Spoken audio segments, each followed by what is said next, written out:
Hello everyone. We're here today, we're roasting our espresso blend and we're going to try walking you through this again. So right now I have the roaster cooling down. We're almost to our charging point. We charge at 415 degrees. We're going to soak the coffee at 20 seconds. And what that means is we're going to wait 20 seconds to turn on the burner. That way just let the coffee kind of, everything stabilize before we get going.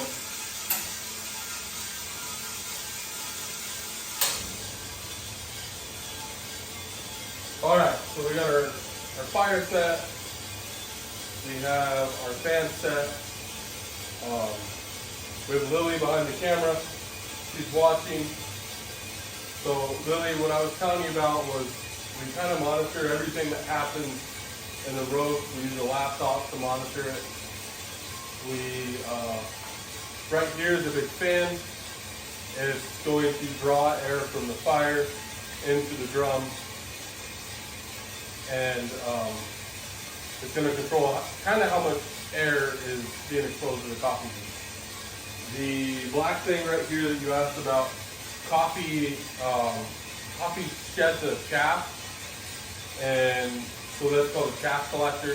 And as the hot air and exhaust goes out, the chaff falls down, and then we have to vacuum that out after every roast day.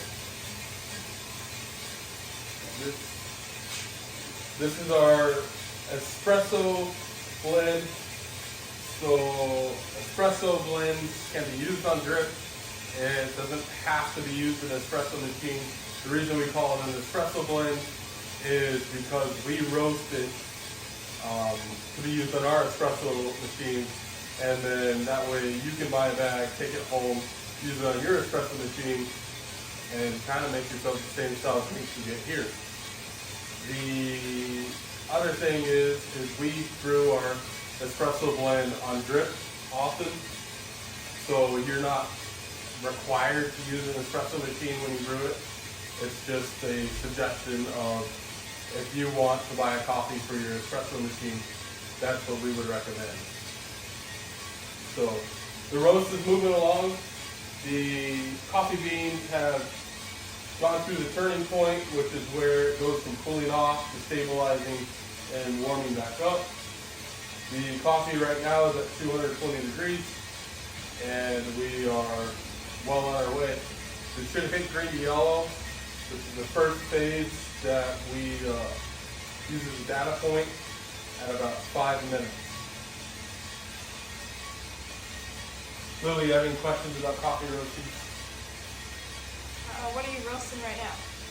So this is the espresso blend.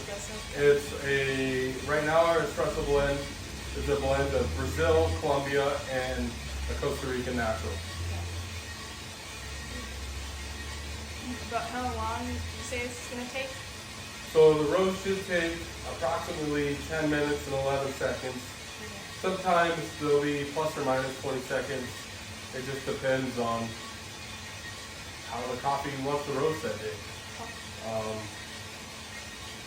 We use the same settings every time we roast to try and keep everything consistent, as well as when we're warming the coffee roaster up or cooling it down to roast coffee, we are also controlling those variables.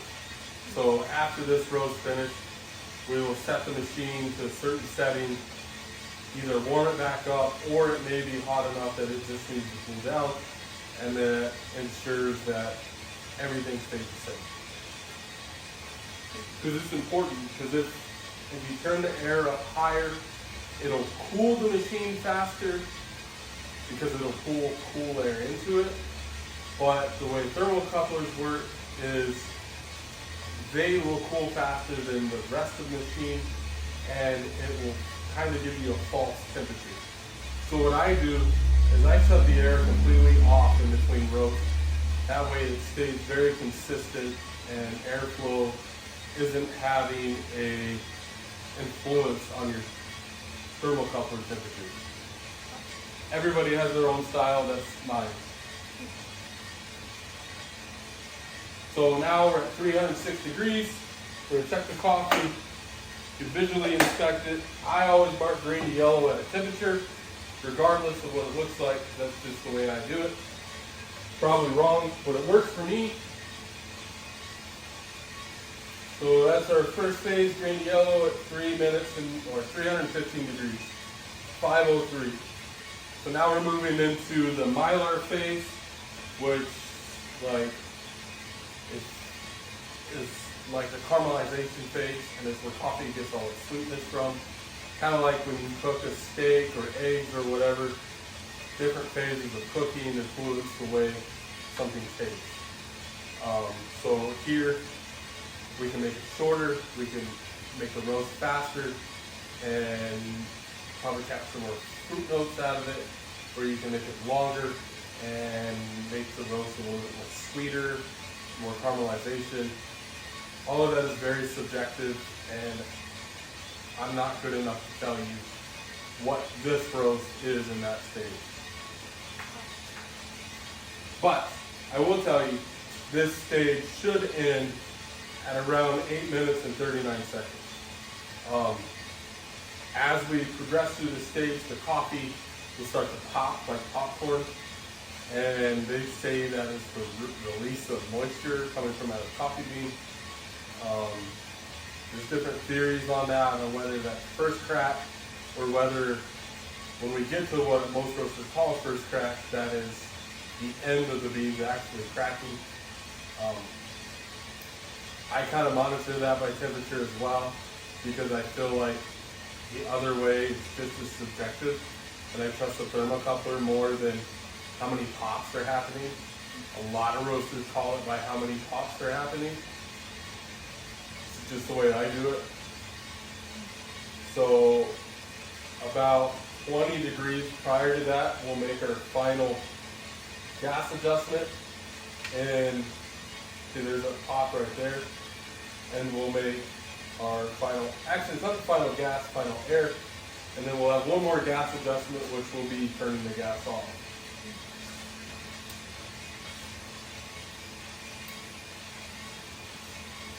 So we're at 365, 718. This roast should first crack around 8:30, I would guess. Maybe 8:45, somewhere in there. As long as it's within like 20 seconds, I'm happy.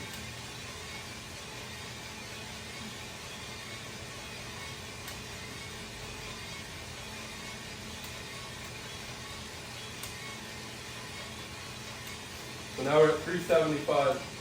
We're 13 degrees away from the first crack point, or what I call first crack. You can hear the beans popping.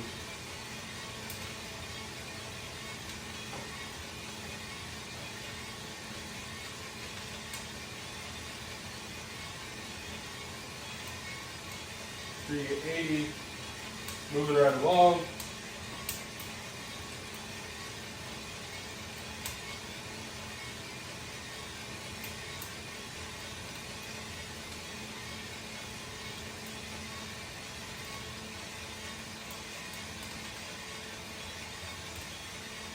$387.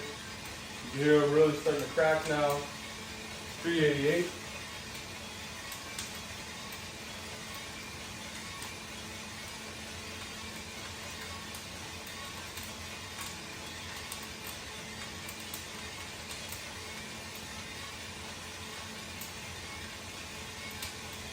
Now I'll make my final gas adjustment, which is just turning the gas off. So I turn the gas off in the development phase and just let the thermodynamics of the roaster carry the roast the rest of the way. This helps me from burning the coffee or causing tipping. It's worked really well for me. I figured it out on accident when I was roasting one day. Turned my gas down too low and I couldn't recover, so I just let the roast ride in the roaster, and it ended up being some of the best coffee I have roasted. So that was on my small roaster, and then I had to learn how to do it on the big roaster here, which is what I do now.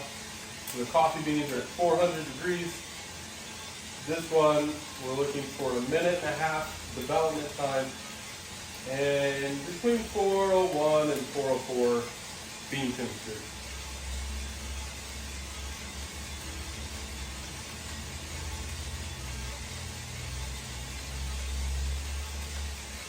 All right, we're at a minute and a half. That's it.